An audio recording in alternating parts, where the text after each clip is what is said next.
apewe sifa. Amen. Mimi sitachoka kuabudu Mungu. Amen. Amen. Unajua inafika wakati ingine usikae tu ukue mtu wa kucomplain. Wakati ingine angalia yako kuna kitu Mungu alifanya kwa maisha yako. Na mwingine anatamani angependa kufanya zaidi lakini anapatikana. Anakuwa mgonjwa. Anashinda kupata hata fursa ya kuja kanisani. Wewe Mungu anakujalia neema. Una sababu ya kumwabudu. Amen. Amen. Amen. Una sababu ya kumwabudu Mungu. Kwa sababu hata ile pumzi huku nayo tu ina gharama. Unajua hivyo? Nimeona mtu mmoja anaenda kwa harusi ya mtu, anasimama anaanza kucheza anaanguka. Yeye anaona kama ni masiara na njoo vile amekufa. Asema tunapotembea, unatembea ujui kesho itakuwaje. Nitaamka ama hapana. Mwingine anaumwa tu kichwa, kesho anaaga. Mimi na ule tunaachana kunini? Mimi niko nani? Na yeye iko nani? Bwana apewe sifa. Ukianza kufikiria vitu kama hivi, hapo atakwambia muabudu Mungu. Maana utajua kile niko leo ni neema ya Mungu. Nisingekuwa Mungu, nisingekuwa hivi. Ndio maana mimi natamani watu wale watamuabudu katika roho na ukweli. Kwa vyote Mungu alitufanyia, hatuna na kile tunaweza kumpea, mimi tunampeaka tu maabudu. Anatuomba tu tumwambie asante. Hata kama ukiwa na mtoto ashikwambia asante, ule mtoto sijui kama unaweza kukuwa na nguvu ya kumpea kitu. Si ndio? Na ule mtoto akikwambia asante, huyu anasemaka asante, unamuongezea. Jina la Bwana libarikiwe. Bwana apewe sifa. Amen. Kama kuna mtoto tu mmoja kwangu nyumba, anakuwa tofauti. Yaani hauna na huzuni ya ukifika kwa nyumba hauna na kitu unasikia uchungu. Yaani anajua ku appreciate kutoka ndani ya moyo. Hata kama ni kitu kadogo alikuomba utimule, yaani unasikia moyo wako, oh yes, mimi nikisikia hivi Mungu anasikiaka je? Yaani unasikia kiu cha kumpea tu. Jina la Bwana libarikiwe. Kumbi kwa yote tambua matendo ya Mungu katika maisha yako. Na huyu Mungu mwenyewe tu kunasema si mtoto kidogo, ni baba wa wababa. Muumba wa mbingu na dunia. Anaumba mbingu, anaumba na dunia. Mungu angekuumba hata kuku, angekuumba hata mbata, angekuumba hata mbuzi, mimi anakuumba mwanadamu kwa mfano wake, ili umwabudu, ili umtukuze. Kwa nini usimwambie tu Yesu asante? Haleluya. Hata tu mara moja mwambie Bwana asante, angalau kwa kunifanya hiki niko leo. Isingekuwa wewe Yesu, sijui ningekuwa wapi. Labda ningekufa kitambo. Kwa sababu ya huyu Yesu, nina sababu ya kumwambia asante. Haleluya. Nina kuabudu Baba, nina kuabudu,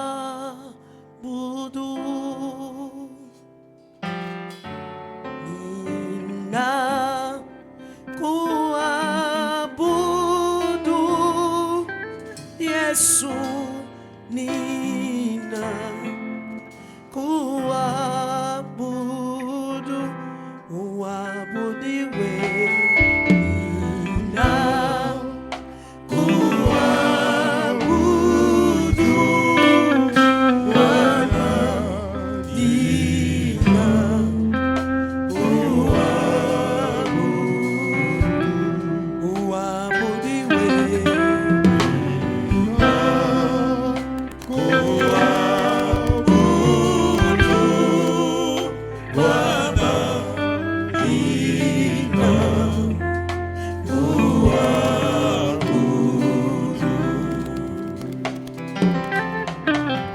Nina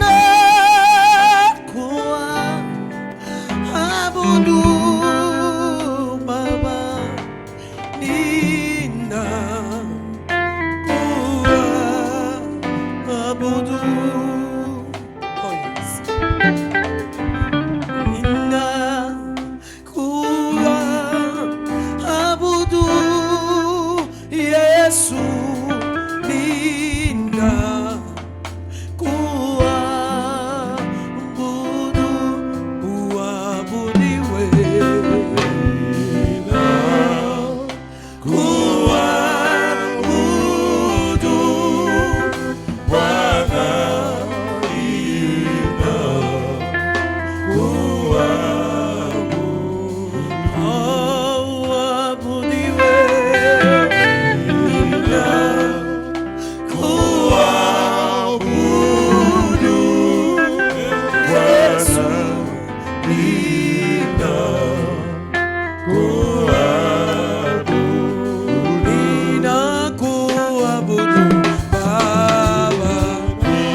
Yesu mwinda pebo moi ya solo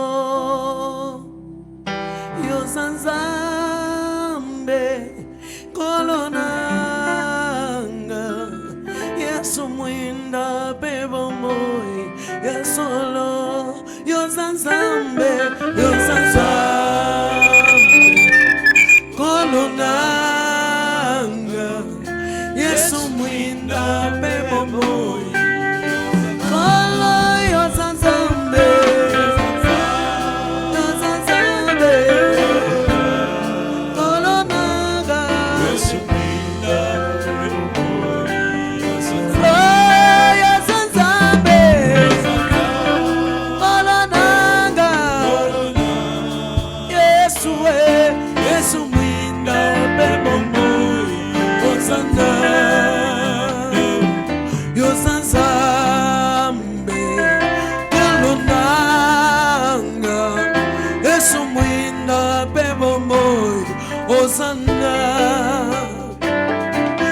Osanzambe kolonanga Yesu mwinda peba moi Osana Osanzambe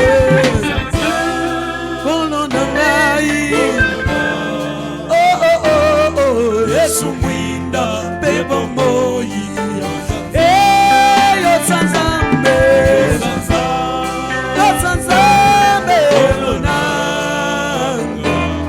Yesu mwinda peba moi Osanzambe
J'aimerais qu'en ce moment, que tu sens dans ton cœur l'esprit d'adoration. Ne regarde pas ce que tu es. Ne regarde pas ce que tu traverses. Est-ce que tu peux seulement entrer en prière, tu commences à le louer. Tu peux seulement à glorifier qui il est. Il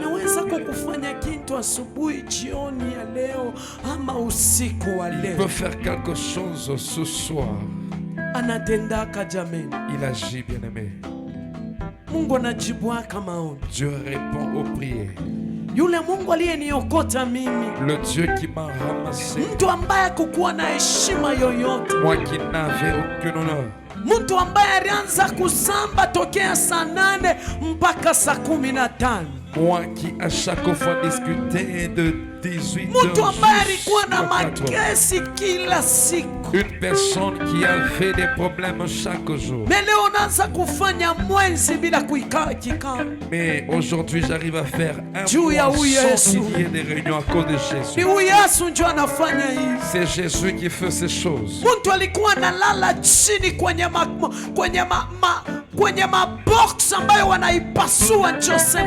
Une personne qui dormait à terre sur des cartons, c'est là où était une personne qui dormait dans une maison avec tout. Il m'a ramassé. Aujourd'hui, il me met dans une maison qui a des carreaux. Pourquoi je ne peux pas l'élever? Pourquoi je ne peux pas lui dire Seigneur tu peux tout? Pourquoi ne pas lui dire il est bon?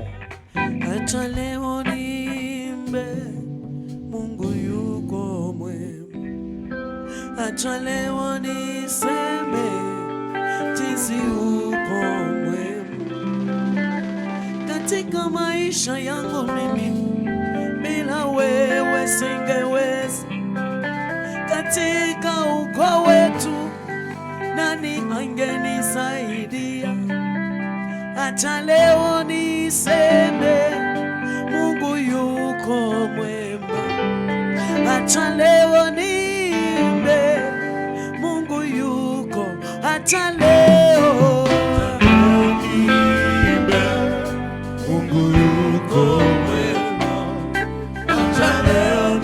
Kumbuka vile ulikuwa unatafuta kazi. Kumbuka vile ulikuwa unatafuta ndoa. Acha kumbuka vile ulikuwa unatafuta watoto. Mungu Yesu amekutetisha. Acha leo niimbe. Mungu yuko mwema. Yuko mwema. Yuko mwema. Yuko mwema.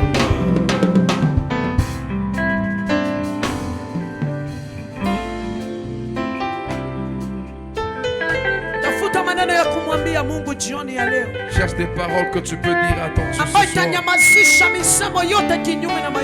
qui fera taire toute parole contraire à ta vie. Celui qui t'a livré à la mort, celui qui t'a livré dans ce lit de mort, il est aussi capable de te faire ascendir. Il est capable de te donner la victoire sur tout combat. Il est capable de t'enlever dans les mains de tes ennemis.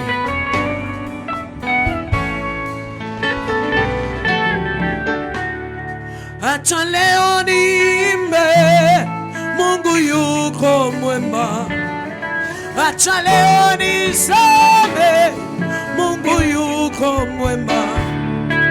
Matendo yako Yesu yanatisha dunia yote. Ishara zako Baba kweli ni mingi mno, ulikonitoa Baba hata siwezi kuongea. Umenitoa kwa matope, Yesu ukanisafisha.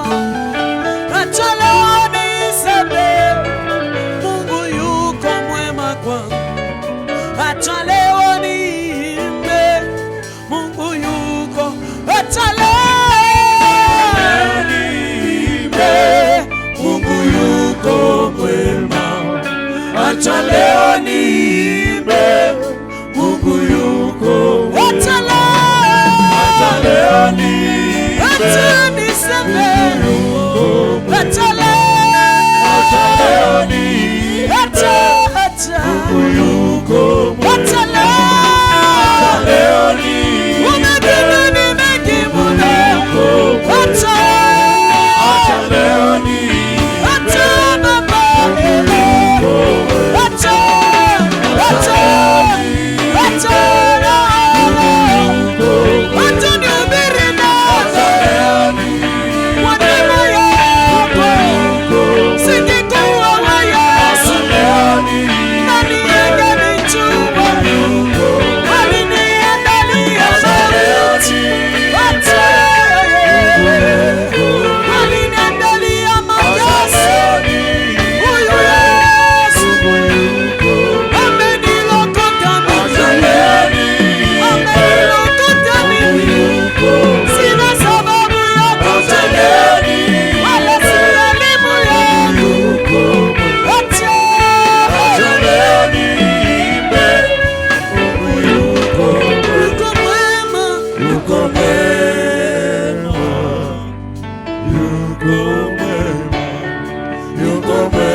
watu wote walinicheka, mama sina baba wala mama.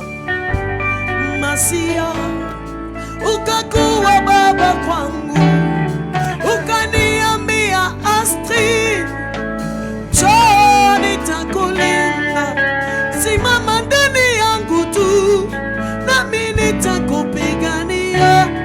Nilitengwa na watu wote kwa sababu ya umasikini, nilikataliwa kokote kwa sababu sina chochote. Yesu akanita njoo, akanifanya chombo chake. Yesu akasema njoo, akanivika utu basi akanipeleka Lubumbashi, akanitoa Lubumbashi akanipeleka paka Zambia, akanitoa paka Zambia akanipeleka paka Tanzania, akanitoa Tanzania akanileta paka Kenya, akanitoa Kenya baba akanipeleka paka Uganda, hata Rwanda nimefika. Sio kwamba kwa pesa yangu, hata Kenya nimeishi. Sio kwamba nilisoma sana, bado ni neema tu yake Mungu yanitosha. Oh, bado ni neema tu yake Mungu yanitosha. Walinita kwamba niko mutasa, eti siwezi kuzaa, akanipa watoto Yesu. Hata baba nikwambie, hata wewe uko mali hapa, hata kama ulitengwa, hata wewe unayenisikia, hata kama wamekukataa, yupo Mungu mbinguni anayeacha na upendo. Ndani yake muko mama, ndani yake muko baba, ndani yake muko brother na sister. Acha usilie, wewe ni wa baraka mama, ndio maana unaumia. Wewe una neema ya kipekee, ndio maana unateseka, unabeba mzigo wote, hata ya familia. Acha leo, acha leo, acha leo niseme, isingekuwa Yesu nami angenijua, isingekuwa neema yake aungesema ni mama. Oh, upendo wake Yesu, hata kama nililala nje, upendo wake umetisha. Hata kama niliteseka, Yesu leo amenishikilia. Acha leo niseme, Mungu wangu ni mwema. Acha leo nime, Mungu yuko. Acha leo, acha nina sababu mingi. Acha leo nime, Mungu yuko. Acha leo nina sababu, nina sababu. Acha leo nime, Mungu yuko. Nina sababu ya kujisikia. Acha, acha, acha leo nime, yuko Baba Yesu, yuko Baba Baba,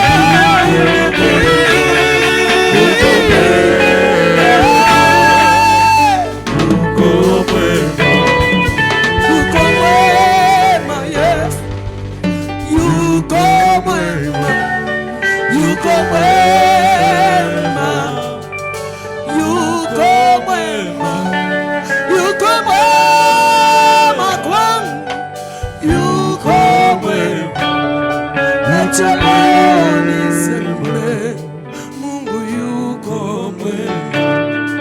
Hata kama sina chochote, bado Yesu ananitosha. Bila Yesu ningekuwa wapi? Bila huruma zake nani angeniona mimi? Nilicholewa jameni, Yesu amenitengeneza. Ina sababu ya kusema huyu Mungu ni mwema.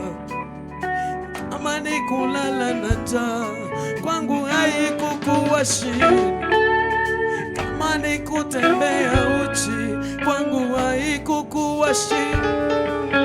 Kulala kwangu kwa mateso, kuria paka kwa kutukanwa, kunimwa chakula, kutembea na matusi. Wanasema we na Yesu, acha tuone kama takutete. Huyu Yesu akaja kwangu, kanifanya chombo jipya. Huyu Yesu akaja kwangu, akaniosha.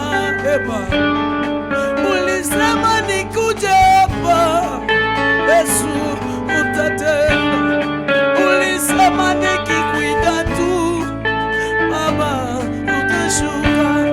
Basi saa inenea, Baba shuka pande watu wako. Saa inenea, Baba fariji mioyo yetu. Acha leo, acha leo, acha leo, acha leo, acha leo, acha leo, acha leo niimbe, Mungu yuko mwema. Acha leo niseme, Mungu, acha leo niimbe, Mungu yuko mwema. Acha leo niimbe, Mungu yuko mwema.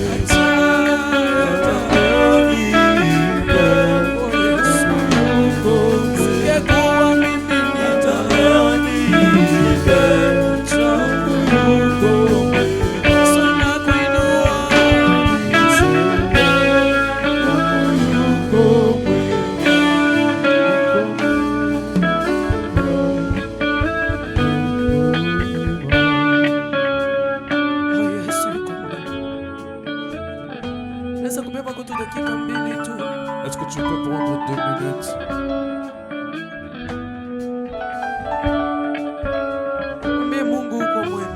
Dis à Dieu, tu es bon.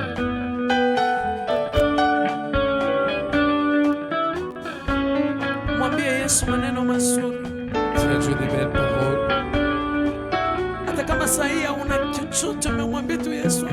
Même si en ce moment tu n'as rien, dis à Dieu merci. Seigneur, tu es bon. Seigneur, tu es bon dans ma vie.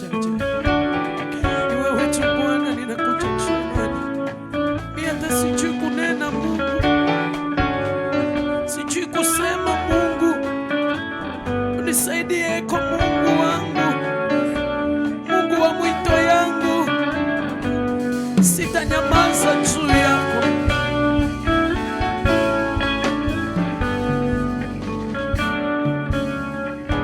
Oh mon Dieu, oh Yesu, asante tu kwa kila kitu. Asante tu kwa umbali huu Mungu. Mungu asante. Asante Mungu. Asante Mungu. Asante kwa yote umenifanyia Mungu. Asante hata kwa ila uchafanya Mungu. Asante. Merci Seigneur. Isingekuwa wewe Yesu,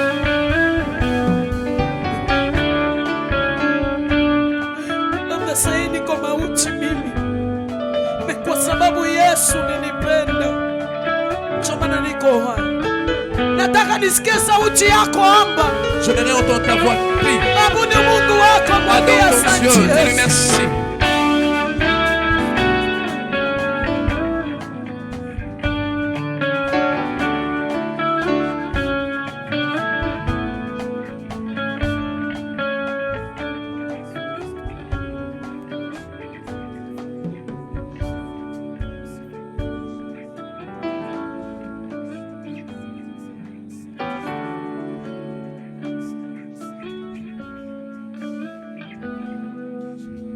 Sasa univike nguvu zako na utukufu wa kazi yako, ikiwa wakati wa kazi yako, Baba yangu nitawale.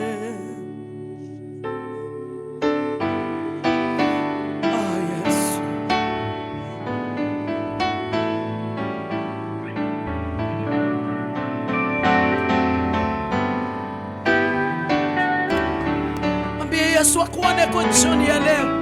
Si à Dieu de te voir ce soir. Akutembelea yako leo, aguse maisha. Qu'il te bénisse ce soir, qu'il touche ta vie. Na utukufu wa kazi yako, ikiwa wakati wa kazi yako, Baba yangu, nitawale, nitawale. Sasa univike nguvu zako na utukufu wa kazi yako, ikiwa wakati wa kazi yako, Baba yangu, nitawale, nitawale. Sasa univike nguvu zako na utukufu wa kazi yako, ikiwa wakati wa kazi yako, Baba yangu, nitawale. Hapana kutazama kosa langu, hapana kutazama dhambi zangu, ikiwa dhambi zote za wazazi wangu, ninaomba nitawale.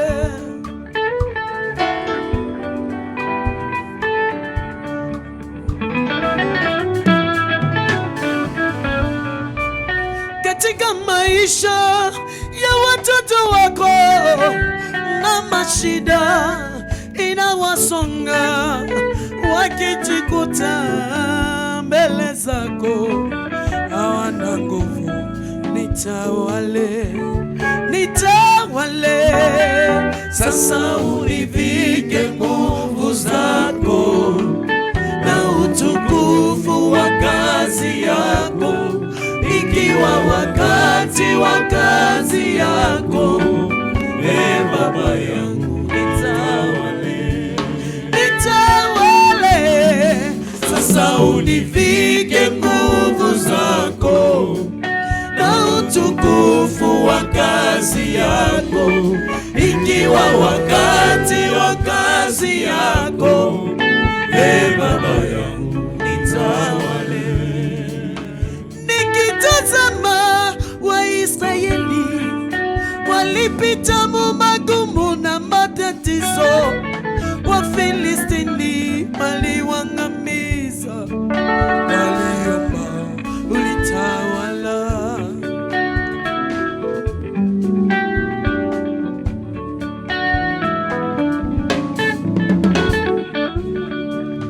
Nikijikuta kwa kazi yako, ninatazama mwili imenichoka, kwa wingi wa taabu na matatizo, ninaomba unitawale, nitawale.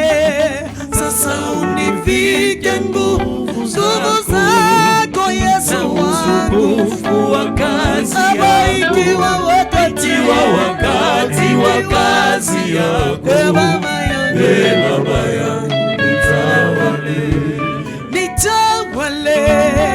Sasa univike nguvu zako na utukufu wa kazi yako, ikiwa wakati wa kazi yako, Baba yangu, nitawale. Simama upige makofi ya juu kwa Yesu. Est-ce que tu peux acclamer pour le Seigneur? Shangwa na vigeregere kwa Yesu.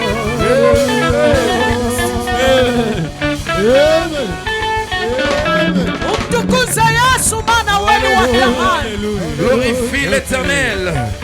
Umtukuze Yesu, maana wewe ni wa muhimu sana. Glorifie l'Éternel parce que tu es une personne de valeur. Alléluia. Amen. Alléluia. Amen. Jina la Bwana libarikiwe. Amen. Salimia jirani yako, mwambie Bwana Yesu asifiwe. Salut la personne qui est à tes côtés. Dis à cette personne que Dieu soit loué. Amen, amen. Amen. Hallelujah. Amen. Mbona mimi sisikia amen? Kwani sauti zinaenda na matumbo ama nini? Sont allés vous voir. Hallelujah. Amen. mama Jane kuna miaka kama ni tusha kuvuka mpaka kama 50. Niko mkono juu. Hata yeye anafunga sio kwamba anakula. Amen. Bwana Yesu asifiwe. Amen. God is good. All the time. All the time. God is good and that is his nature. Mbona mnakula mkinokumbia moyo wake kizungu vizuri? Hata mimi nawazidi. God is good and that is nature. Wow. Hallelujah. Yesu ni mzuri sana. Dieu est tellement bon. Ataka tu kuona paka shida. Yesu ne vois pas seulement les problèmes, mais Dieu est bon. Yesu analokotaka bantu. Dieu, il ramasse des Kama personnes. waamini mimi ni wa kwanza. Si tu ne crois pas, moi, je suis le premier. Hata sina sababu ya kujivunia jamani. Même je n'ai même pas de raison pour me Kama glorifier. kuna mtu anaweza hata kukaa chini ni mimi. S'il y a une personne qui peut même s'asseoir à Hata terre, kulala chini. même dormir à terre. Alléluia. Amen. Labda wewe wakati hii unapata mtu anakudangania mambo. Peut-être toi, en ce moment, il y a une personne qui est en train de comploter pour toi, contre toi. Tu dis, oh, j'ai mal au cœur. Il a menti, on a dit ceci. Il y a des gens, on a comploté contre eux. Tu as déjà vu ça t'arriver, on te dit, à partir d'aujourd'hui, toi, t'es mauvais. Alors tout ce que nous allons demander, nous allons te dire, toi, dis seulement pardon. Amen. Amen. Est-ce que tu peux? Tu n'as pas volé, mais toi tu acceptes, j'ai volé, pardonnez-moi. Et la personne qui a volé, elle est là. Alléluia. Amen. Une personne qui s'est battue avec son mari, mais que tu acceptes que c'est toi la source du problème. Oui, c'est moi. Pardonnez-moi. Amen. Alléluia. Amen. Vous voyez la maman qui est là, je l'aime beaucoup. Je l'aime beaucoup. Elle m'a beaucoup aidé. Tambuako mtu hata anakupea kikombe ya mai ushangarie yale mabaya hata mabaya itakuwa 50. Même quand une personne te donne juste l'eau à boire, beba ile ne regarde pas les mauvais côtés. Jina la Bwana libarikiwe. Amen. Hallelujah. Amen. Washaona tu hata tu nilete mfano. Tu as déjà vu, je donne un exemple, tu es à l'église. Hata tena mfano mzuri ni Jonathan. Un bon exemple c'est sababu yeye mnaona anafanya hiyo. Parce que lui, je vois, il fait ces choses. Alléluia. Amen. Ataimba. Il chante. Ataongoza. Il va diriger. Anaweza pia kuhubiri. Il prêche aussi. Drums. Il peut jouer au drum. Anaweza kupika guitar. Il peut jouer au kidar. Lakini keyboard nje kuna bass lead. Mais au piano, il n'est pas encore. Alléluia. Amen. Biote bile kunafanya. Tout ce qu'il fait. Unalala kanisani. Tu dors à l'église. Unaishi kanisani. Tu vis à l'église. Bana kutoa kanisani. On t'a donné en offrande à l'église. L'église a commencé, tu es là. C'était encore un groupe de prière. Et ça devient une église. Ta maman, elle est morte. Personne n'est venu. Ton père est mort. Les personnes avec qui tu vis ne viennent pas. Est-ce que tu viendras à l'église? Jonathan, avec ta foi, tu viendras à l'église. Tu viendras ici, tu dis, oh, tu danses parce qu'il y a des personnes qui te soutiennent. Amen. Amen. La personne qui était allée à l'enterrement, c'est lui. Amen. Et avec une amie, c'est eux seulement qui étaient venus. J'ai conduit, j'ai fait tout à l'église. Et lorsque dans telle église, il y a des choses qui ne marchent pas, on t'envoie, toi va là-bas. Amen. C'est pourquoi je te dis aussi, toi, ne te décourage pas. Quoi, on sait que tu es. Partout où Dieu veut que tu ailles, tu arriveras. Ce qu'il t'a promis, ça arrivera. Amen. Lorsque j'essaie de regarder ma vie, je suis une personne qui vit beaucoup avec des gens.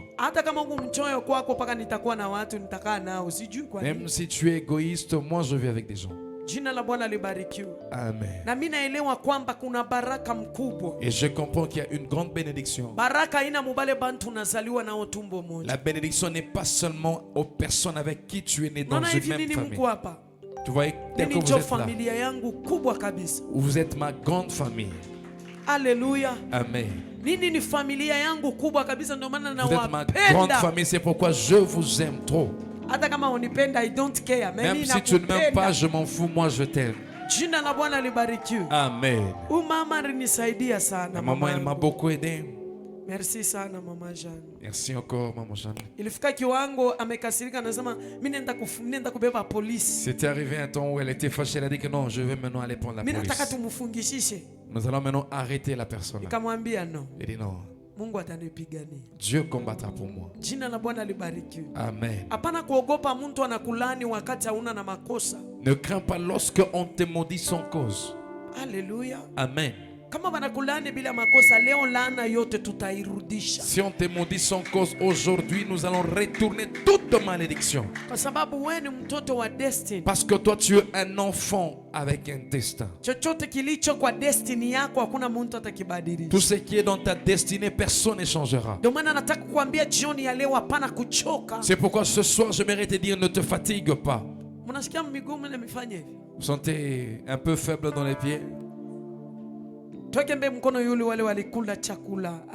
Ceux qui ont mangé, levez les mains.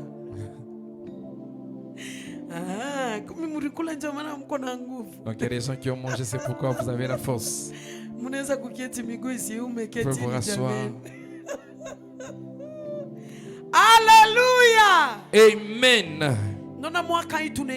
Voyez l'année dans laquelle nous sommes, l'année que nous venons de commencer. Nous avons commencé avec la prière, mais pas tellement, mais nous allons prier. Nous allons prier, nous allons jeûner. La prière des jeunes. Les jeunes à sec, sans boire, sans manger. Tu n'iras pas à la maison. Nous sommes tous ici. Et ici, il n'y a pas d'eau que tu te diras non, je veux prendre de l'eau. Il n'y a que l'eau qui est là à la toilette, je te pose te laver. Et tu entres à l'église. Que Dieu t'amène là où il y a ta bénédiction. Tu sais, des fois tu dois te fâcher comme Anne. Anne avait vu tellement qu'il y avait de la souffrance. Elle a dit non. Cette nourriture me distrait. Vivre avec ces gens, ils sont dans la joie, moi je suis dans la distraction. Je ne suis pas dans la joie. J'ai besoin de la paix. C'est pourquoi elle était sortie, elle est partie.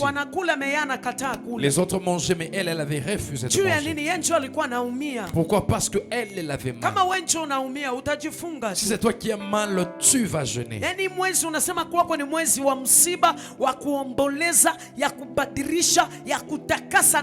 Ce mois, tu dis pour toi, c'est un mois de larmes, un mois de lamentation, un mois de sanctification, que tu laves toutes choses, que tu entres dans la réussite. Tu entres dans la maison, tu dis que je suis fatigué de cette maison. Toi, cette maison, je dois déménager. Tu es tellement petit, je dois sortir. Cette vie de souffrance, je dis non. Et ce que tu dis, c'est ce qui arrivera. Brother Karis, tasimama juu tusome. Tutasoma katika kitabu cha Mwanzo 26. Nous allons lire dans le livre de Genèse 26. Tunaanzia hapo mstari wa 12 mpaka 30. De 12 à 30. Tatusomea.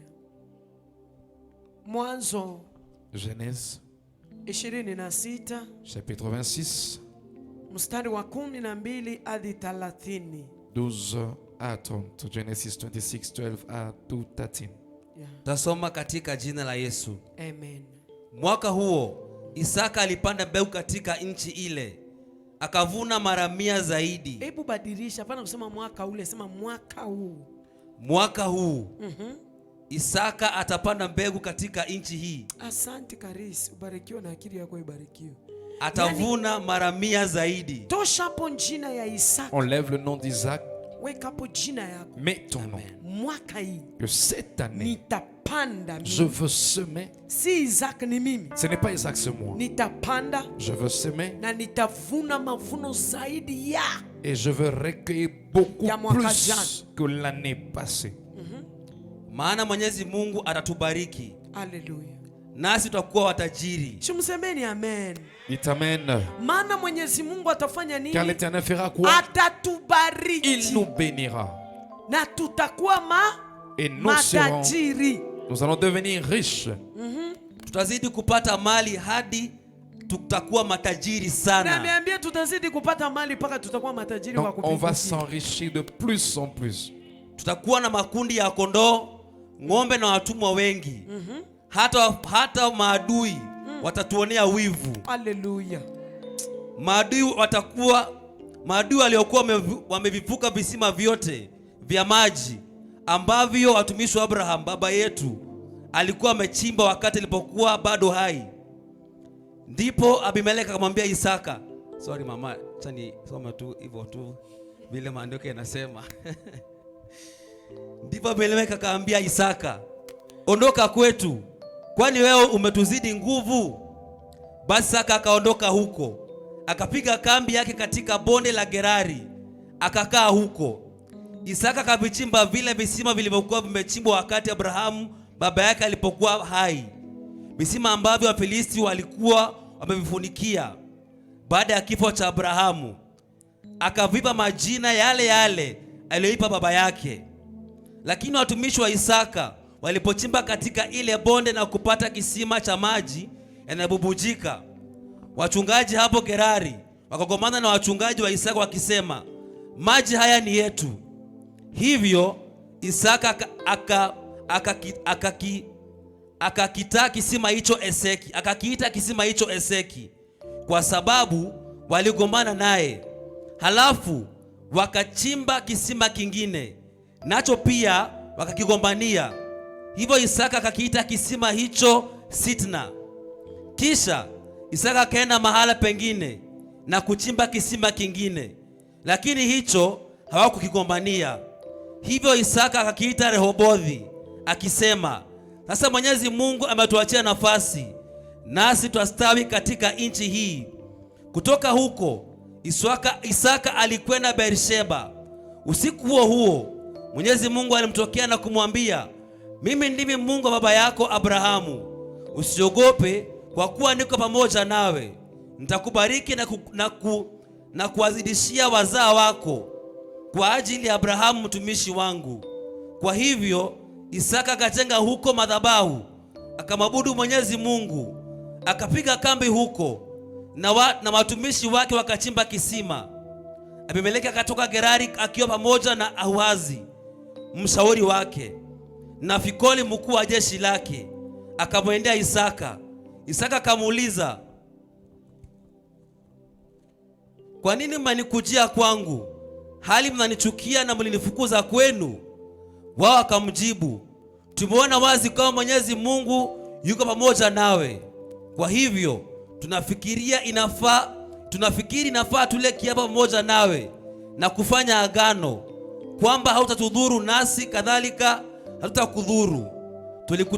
Tulikutendea mema na tukakuacha uende zako kwa amani bila ya kukutendea baya lolote lile.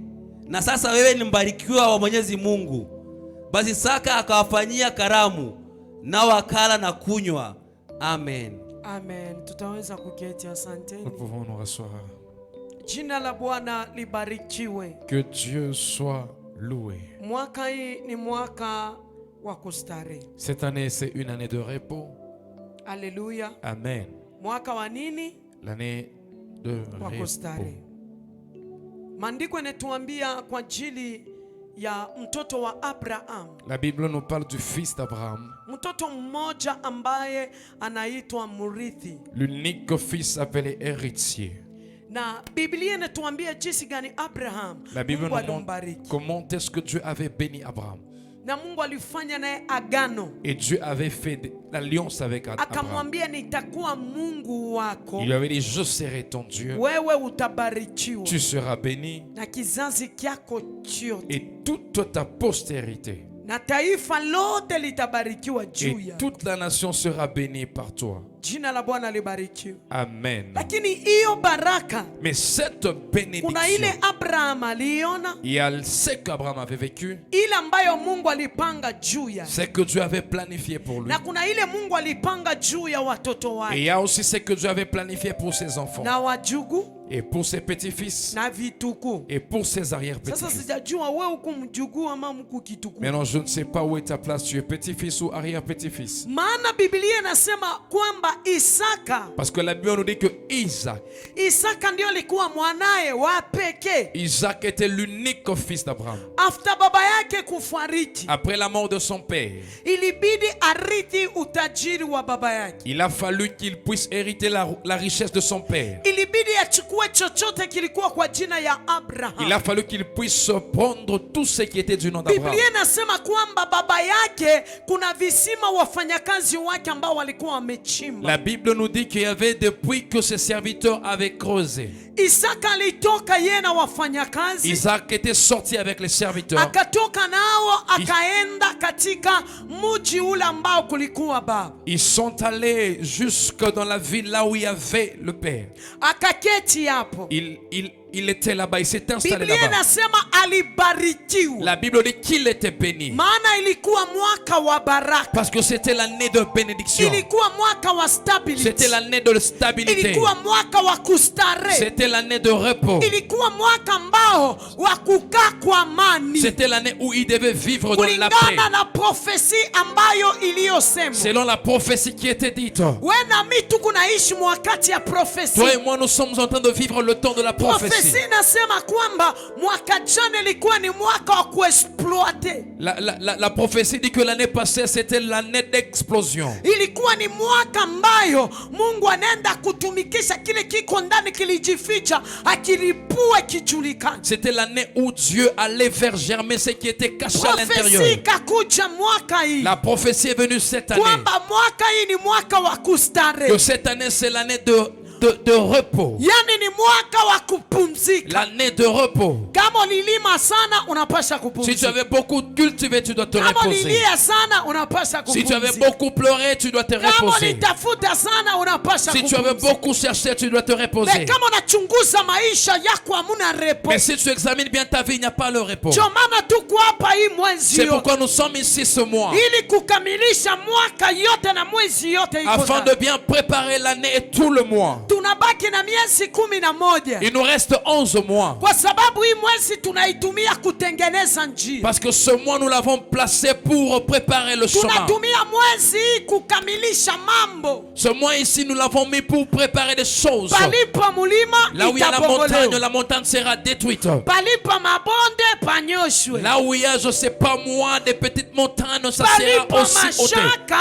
Paeleweke. Là où il y a des doutes, il doit y avoir des choses qui marchent normales.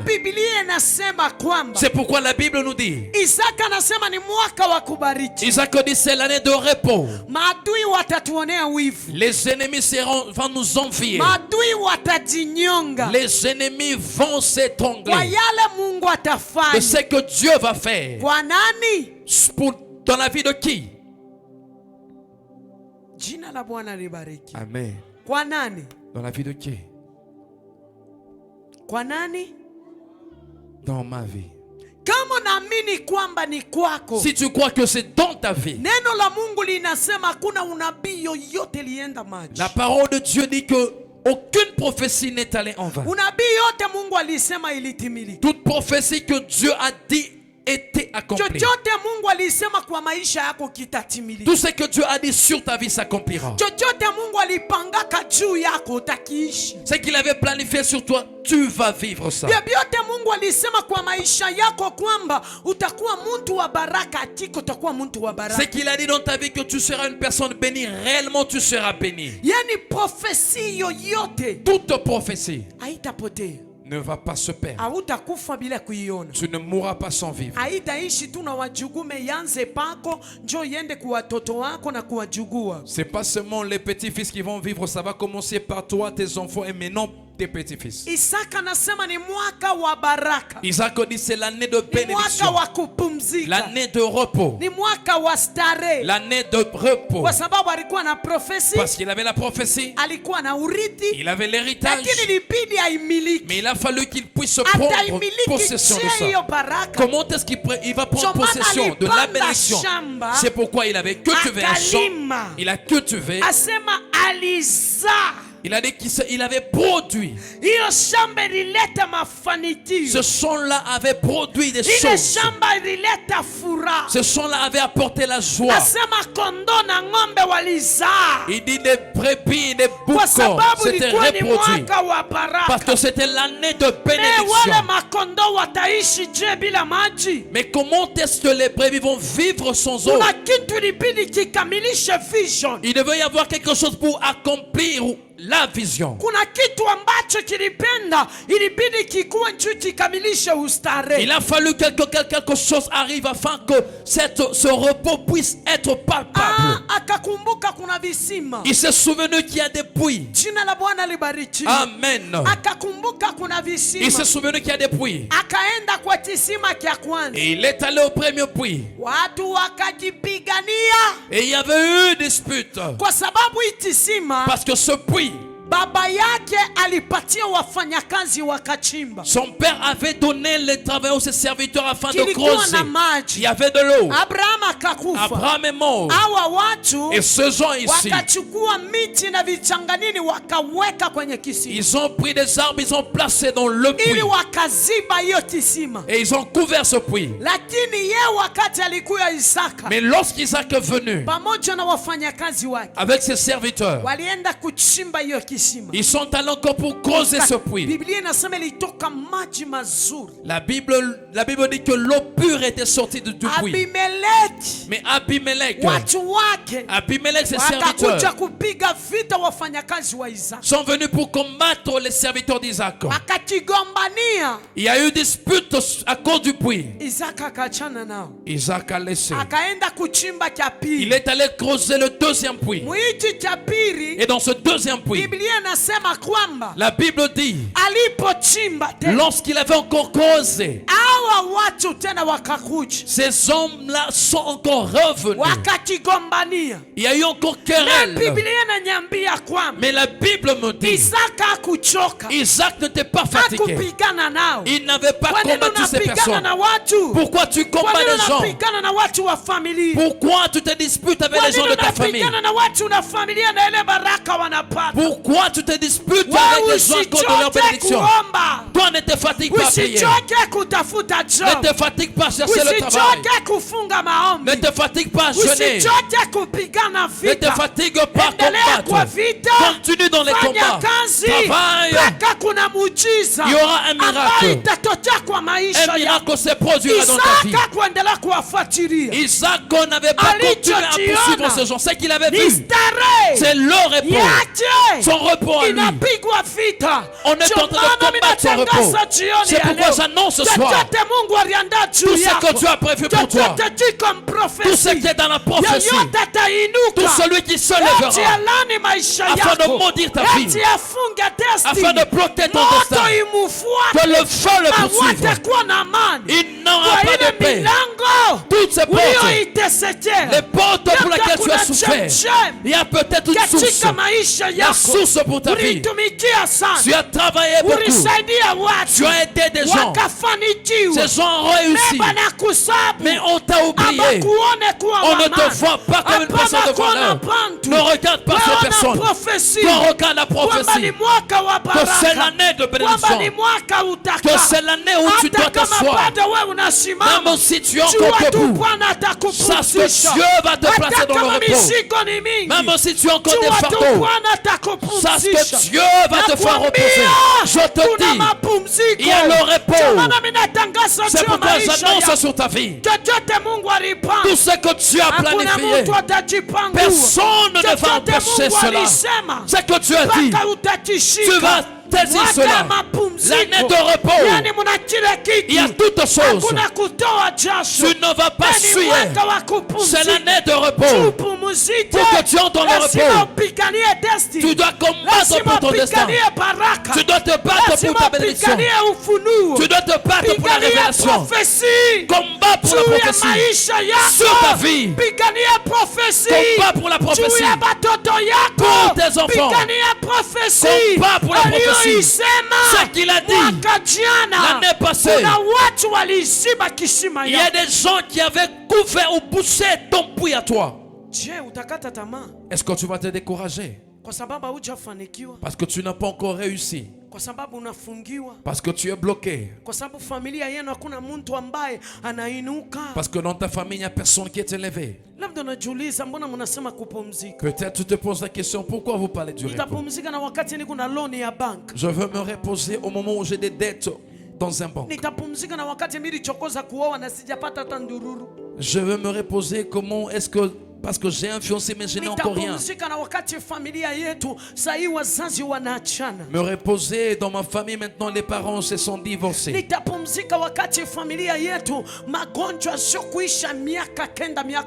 reposer au moment où dans ma famille il y a des maladies chaque fois qui ne finissent pas. Me reposer au moment où j'ai personne pour m'aider. Laisse-moi te dire en tant que prophète que tu vas te reposer. Même si tu marchais comme ça, tu vas te reposer. Parce que la parole de Dieu dit, cette année c'est l'année de repos. C'est l'année de ce monde où tu as semé et récolté. Le repos c'est quoi? Cela veut dire que tu sèmes et tu récoltes. Cela veut dire que tu cultives et tu as le résultat. Cela veut dire que tu élèves des bétails et tu vois des résultats. Tu étais en train d'attendre le travail pendant un long moment. Et Dieu apporte ou amène cela. Tu vas te reposer. Tu vas te reposer. Tu ne vas pas forcer les choses. Parce que ton Dieu, il ne va pas te laisser dans la souffrance. Accepte de te battre. Accepte la souffrance. Mais le problème, tu vas te reposer. Même si tu as une lourde charge, tu vas te reposer. C'est pourquoi je te prophétise que Dieu amène des gens qui vont t'aider, que tu entres dans le repos. La Bible dit qu'Isaac, il était sorti, il avait avancé, il avait creusé encore un autre puits. Il a dit que l'autre, le deuxième puits, il y a eu encore des querelles. Il a laissé. Il est allé creuser le troisième puits. Et quand il a cultivé, il n'y avait personne pour combattre. Cette année c'est 2024. 2023, on a combattu ton destin. Mais 2024, personne ne va combattre. Tout ce qui est à toi, toi reçois cela au nom de Jésus. Si c'est les portes que Dieu te donne, si c'est le voyage que Dieu te donne, si c'est le visa que Dieu te connecte, même si on t'a lié, Dieu va te connecter. Tu vas réussir afin que tu entres. Il y a un endroit appelé Rehoboth. Il y a ton Rehoboth. Si ton Rehoboth est en Amérique, si ton Rehoboth est au Kenya, si ton Rehoboth est en Australie, si ton Rehoboth est au Canada, que Dieu fera le chemin. Il ouvrira une porte. Il va t'élargir comme Isaac, comme il a fait Panou. Il avait construit. Il a construit encore un puits. Il a dit cette fois-ci, Dieu va nous placer dans le repos. Dieu va m'amener au large. Toi aussi tu dois prophétiser sur ta vie que c'est l'année de repos, l'année où tu auras la paix, l'année où il y aura une bonne nouvelle dans ma famille, l'année où la bénédiction doit encore Dans nos familles aura des productions, des bénédictions. Oh, ceux qui n'ont pas de mariage, mais que Dieu amène des mariages par ta prière. Que la prière puisse faire naître des femmes et des hommes par ta prière. Que ça bénisse ta famille. Parce que c'est l'année de repos. Tu vas te reposer avec ta famille. Tu vas te reposer avec tes parents. Toute maladie des années n'aura plus de place. Que Dieu te soigne et guide en place dans le repos. Tu vas te reposer au nom de Jésus. Tu vas te reposer dans tes affaires. Tu vas te reposer dans le mariage. Tu vas te reposer dans les affaires. Ça va se lever dans ta famille. Il y aura la stabilité. Cette année, tes fiançailles ne verra pas combattu. Il y a la grâce de stabilité. Dieu va faire taire cette tempête. La tempête qui s'est levée. La tempête qui est en train de s'emparer de ta bénédiction. Et pas la tempête. Oh, arrête-toi. La tempête s'est arrêtée. Que tu annonces la paix dans ta vie. Qu'il annonce la stabilité dans la réussite dans ta vie. Sur tes enfants. Sur ta postérité. Il y a la promesse. La promesse d'Abraham. Il avait dit sur toutes les familles, sur ses enfants, sur ton ventre, que toi tu seras pris en mariage. Tu auras des enfants. Tu iras loin. Tu as une bénédiction pour ta famille. Tu as une personne de valeur. Tu vas enrichir l'église. Tu vas enrichir les bidonnés. En toi, il y a l'onction. Une onction qui fait naître des destins des autres. En toi, il y a l'onction. L'onction qui fait naître la joie. Laisse que l'Éternel accomplisse. Au nom puissant de Jésus. Que Dieu accomplisse dans ta famille. Oh, il n'y aura pas des enfants insensés. Il n'y aura pas des enfants vagabonds. Il n'y aura pas des enfants. Oh, des enfants voleurs. Parce que ton sang à toi, ton sang est nettoyé par la puissance du sang. Est nettoyé par la puissance de l'Éternel. Par la prophétie. Tu ne seras pas vagabond. Tes enfants ne seront pas des vagabonds. Ta femme ne sera pas vagabonde. Elle sera stable avec toi. Que Dieu te donne une personne. Une personne qui va t'aimer tel que tu es. Parce que c'est l'année de repos. Ce n'est pas l'année de stress. Dieu, la personne qui va t'accepter tel que tu es. Avec tes problèmes. Avec tout ce que tu as. Mais la personne va t'aimer. Avec ton caractère. Il va te supporter. Parce que c'est l'année de repos. Là où il y a le repos, il n'y a pas de stress. Là où il y a le repos, il n'y a pas de combat. Là où il y a le repos, il n'y a pas de maladie. Il n'y a que de force. Que Jésus te visite. Qu'il libère la grâce sur toi. Qu'il libère la grâce sur toi. Tu auras l'argent.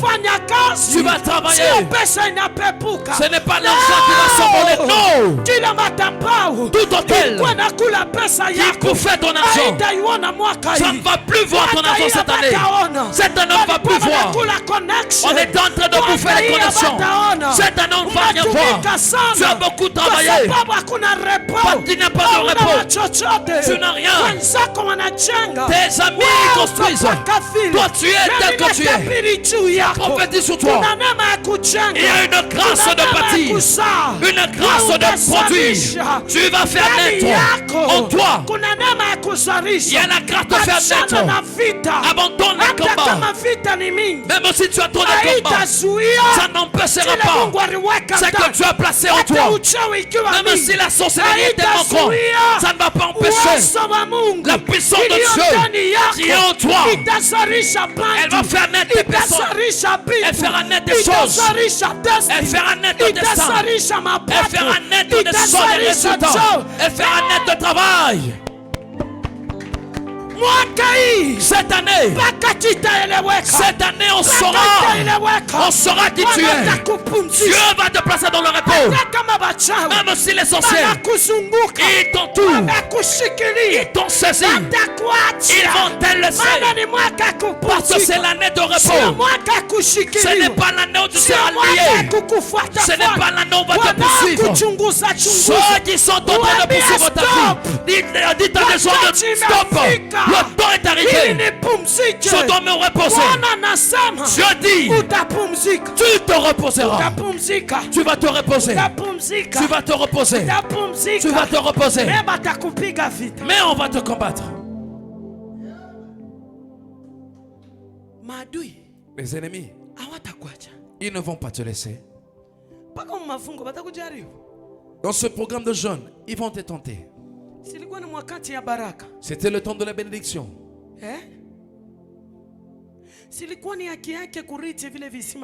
C'était son droit de prendre ses puits comme héritage de son père. Mais il y avait des disputes. Mais cette année,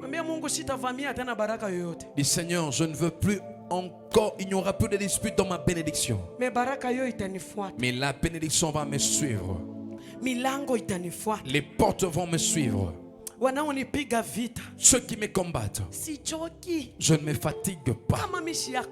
Si je ne suis pas encore mort, les sorciers, ils verront. Amen. Amen. Dans cette prière, même si les sorciers ne sont pas de ma famille, moi je combats même ceux qui ne sont pas de ma famille. Je suis fatigué. Je dois me reposer. Amen. La Bible dit, il y a eu des querelles sur le puits. Il a laissé. Il est allé creuser un autre. Il y a eu encore des querelles. Il a laissé. Mais c'est dans son temps. Peut-être c'est aussi dans ton temps de repos. Mais l'ennemi ne va pas te laisser. Le diable va te donner des coups. Un coup seulement. Ici. Tu sens la salive un peu salée dans ta bouche. Tu t'étais d'abord. Hey, Seigneur, donne-moi le cœur pour supporter ça. Lorsque tu te lèves pour prier, il va te faire la guerre. Mais il ne te mettra pas à terre.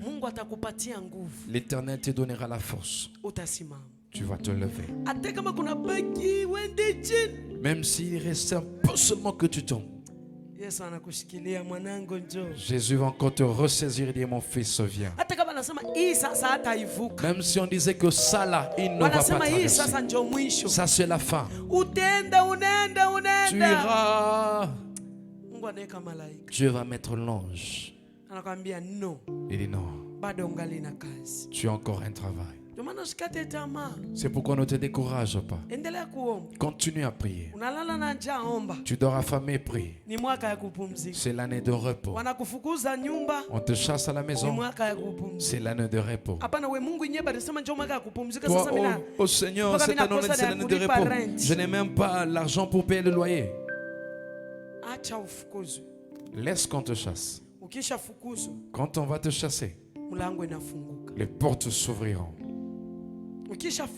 Quand on te chasse, les miracles se produisent. Vous savez pourquoi? Où est-ce que vous perdez les miracles? Ici là tu es, je détruis. Oh, je détruis tous ceux-là qui me lient. Oh, moi Jonathan, ah, libérez-moi. Libérez-moi. Et lorsque tu vas sortir à l'extérieur, le diable te donne un coup. Ici sur la tête. Imagine que tu n'as pas de cheveux, on te donne un coup ici. Tu sentiras comme s'il y a un feu. Tu sens comme si le cerveau a bougé. Tu vois comme la tête de notre frère Paulin. Donnez-moi un coup comme ça. Il sentira le cerveau va bouger. Et tout ce qu'il avait comme pensée dans sa tête. Le temps que le réseau retourne. Ça ne sera pas facile. Ça prend un temps. Non, je ne te demande pas d'essayer ou de tenter. Non, non. Amen. La fin. Qu'on te donne un coup pareil. Et c'est toi qui dois chanter. Tu vas abandonner de chanter. Continue. Dès que les douleurs entrent, c'est comme ça aussi les portes s'ouvrent. Quand les choses deviennent compliquées, tout est sec. Tout le monde parle en mal comme il le veut contre toi. Même les personnes qui étaient proches. La personne qui était proche de toi, il commence à t'abandonner. Il commence à t'abandonner. Et il te laisse une parole pour te dire juste, ah, nous sommes ensemble, ce n'est pas mal.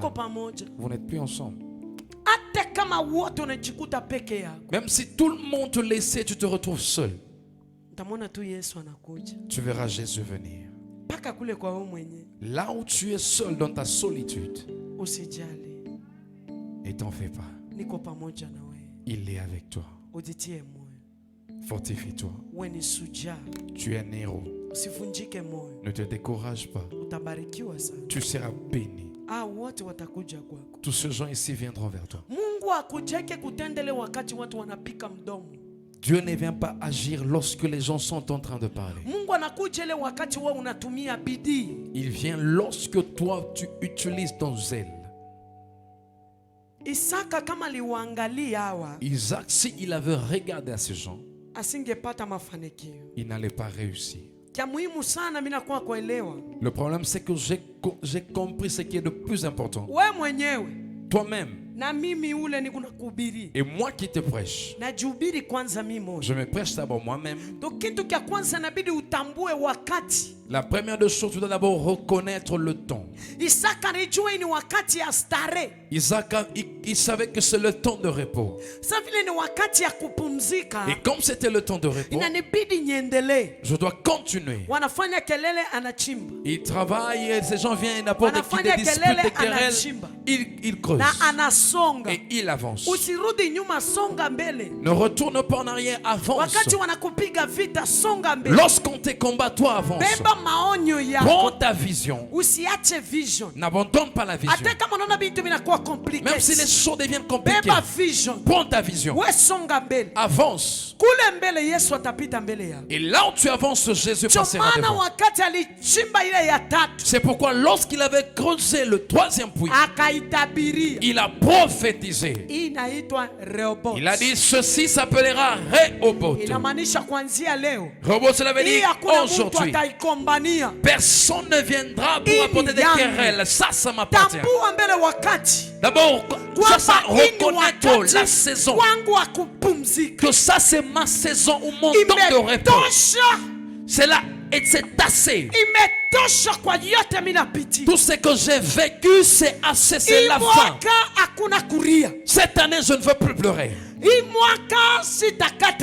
Cette année, je ne veux pas me décourager. Cette année, je ne veux pas abandonner Jésus.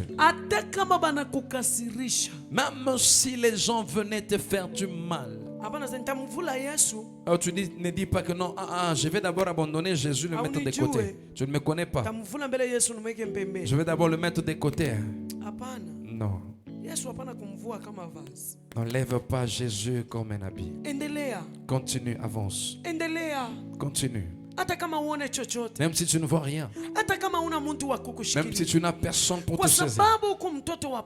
Parce que tu es un enfant de promesse. Jésus accomplira. Dieu accomplira son alliance dans ta vie. Ne te décourage pas. Parce que tu ne vois pas des personnes pour te soutenir. Parce que tu ne vois personne pour te dire oh désolé. Ne cherche pas des gens qui viendront pour te dire dire, oh désolé, toi c'est que tu cherches maintenant. C'est la bénédiction, c'est le repos. Tu ne peux pas te reposer si le travail n'est pas encore fini. Tu dois continuer avec le travail afin que tu te reposes. Tu combats et tu avances. Tu combats et tu avances. Tu verras la porte s'ouvrir. Amen. Amen. C'est pourquoi aujourd'hui j'aimerais te dire, il y a Rehoboth. Si la première femme, il y a eu des disputes, des querelles, il y aura la deuxième. Et si la deuxième aussi on la prend, elle te laisse. La troisième, tu vas la prendre en possession. Amen. Dis à Dieu, celle-ci, elle est à moi. C'est l'année. De fois, ne cherche même pas à combattre. Annonce seulement. Proclame. Le travail ne marche pas. Toi, annonce la paix. Tu n'as pas de paix dans ton cœur, proclame la paix. Tu dis, il n'y aura pas de travail qui va se faire comme ce travail. Personne ne sera béni cette année comme moi. Je serai béni, même le diable aura mal. La Bible dit qu'il était béni.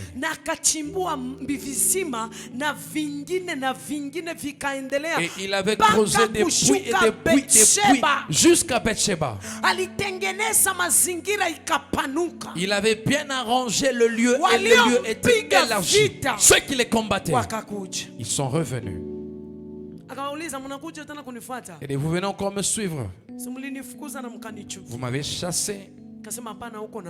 Il dit non, non, non, tu as Dieu. Toi tu as un vrai Dieu.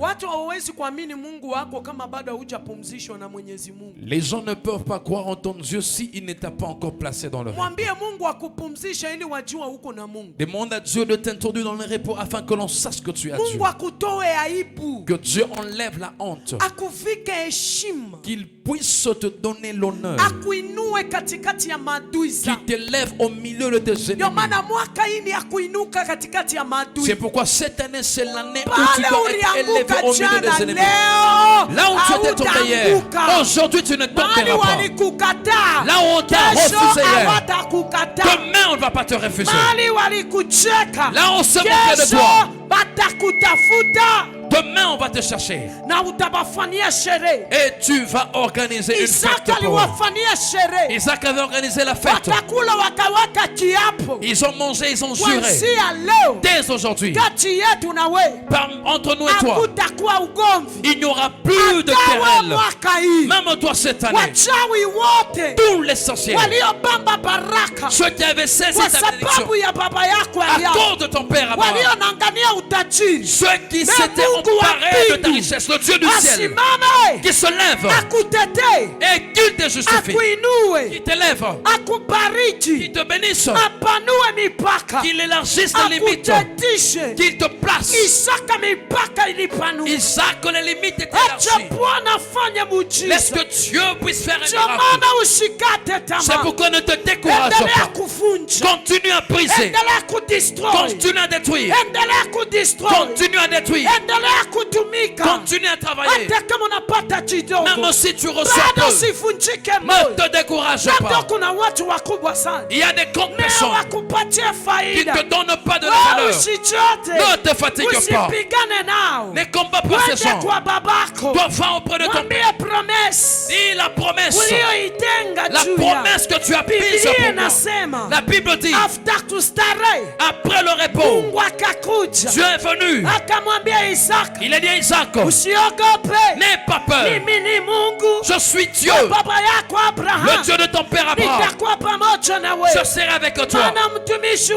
Parce que mon serviteur, je ne peux pas oublier l'alliance que je fais. Toi, il y a l'alliance de Dieu sur ta vie, qu'il l'accomplira. Même malgré ton père, s'il avait une alliance avec le diable, même si ta mère avait fait alliance avec le diable, je m'en fous. Moi, c'est que je vois.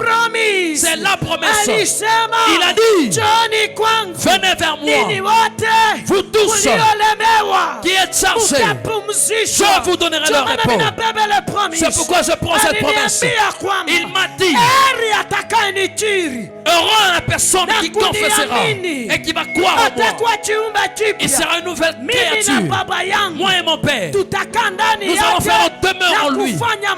Et nous allons faire la demeure. Oh, le Dieu d'Israël, viens. Viens dans ma vie. Il n'y a pas de richesse que mon père a laissé. Mon père n'a pas laissé l'héritage. L'héritage peut-être c'est la souffrance. L'héritage peut-être c'est les dettes. L'héritage peut-être c'est la honte. Mais toi dans ta vie, il n'y aura plus de honte. Tu as l'héritage. L'héritage par les saintes écritures. Il dit dans le livre de Jérémie, Jérémie 1:5, et Jérémie, je suis ton Dieu, le Dieu qui t'a connu. Je te dis ceci, je ferai de toi, je fais de toi prophète de toutes les nations. Toi tu seras connu, toi tu vas enlever, toi tu vas détruire, toi tu vas planter, toi tu vas élever. C'est pourquoi moi aussi, je me lève aussi comme prophète aujourd'hui pour te dire, dans ta famille, dans ta postérité, toi tu vas planifier, toi tu vas enlever, tu vas arracher ce qui était passé, tu vas déraciner tout ce qui est montagne sera aplani. Toi tu es riche, tu es riche, toi une personne de valeur. Toi tu vas faire naître des églises, toi tu vas rendre riche les serviteurs, toi tu vas placer des gens. Le temps est arrivé, le temps de stabilité, même dans le spirituel, même dans le physique, partout tu passeras, les gens vont chanter, ils vont chanter pour toi, parce que c'est la prophétie. Il dit au prophète Ézéchiel, prophétise sur les ossements desséchés.